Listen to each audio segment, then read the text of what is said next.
ದೇಶದಲ್ಲಿ ನಿರುದ್ಯೋಗಿಗಳ ಸಂಖ್ಯೆ ಹೆಚ್ಚುತ್ತಿರುವ ಸಂದರ್ಭದಲ್ಲಿ ದೊಡ್ಡ ದೊಡ್ಡ ಕಂಪನಿಗಳು ಲೇ ಆಫ್ ಮಾಡಿ ಬಿಗ್ ಶಾಕ್ ನೀಡ್ತಿವೆ.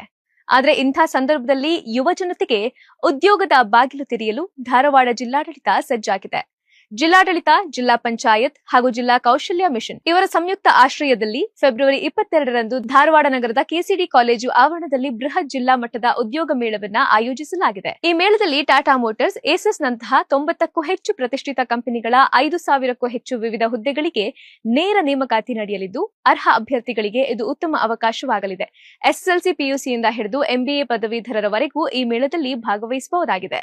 ನೋಂದಣಿ ಪ್ರಕ್ರಿಯೆಯು ಬೆಳಗ್ಗೆ 9 ಗಂಟೆಯಿಂದ ಸಂಜೆ 5ರವರೆಗೆ ನಡೆಯಲಿದ್ದು, ಜಿಲ್ಲಾಡಳಿತ ಬಿಡುಗಡೆ ಮಾಡಿರುವ ಅಧಿಕೃತ ಕ್ಯೂಆರ್ ಕೋಡ್ ಸ್ಕ್ಯಾನ್ ಮಾಡುವ ಮೂಲಕ ಅಭ್ಯರ್ಥಿಗಳು ತಮ್ಮ ವಿವರಗಳನ್ನು ಮೊದಲೇ ದಾಖಲಿಸಬಹುದು. ಆನ್ಲೈನ್ ಮೂಲಕ ನೋಂದಣಿ ಮಾಡುವವರಿಗೆ ಮೇಳದ ದಿನದಂದು ಬೆಳಗ್ಗೆಯಿಂದಲೇ ಸ್ಥಳದಲ್ಲಿ ನೋಂದಣಿ ಮಾಡಿಕೊಳ್ಳಲು ವಿಶೇಷ ಕೌಂಟರ್ಗಳನ್ನು ತೆರೆಯಲಾಗುತ್ತೆ. ನೋಂದಣಿಗಾಗಿ ಎಲ್ಲಾ ಶೈಕ್ಷಣಿಕ ಅಂಕಪಟ್ಟಿಗಳ ಜೆರಾಕ್ಸ್, ತಮ್ಮ ಬಯೋಡೇಟಾ, ಆಧಾರ್ ಕಾರ್ಡ್ ಹಾಗೂ ಪಾಸ್ಪೋರ್ಟ್ ಅಳತೆಯ ಭಾವಚಿತ್ರ ಕಡ್ಡಾಯವಾಗಿದೆ.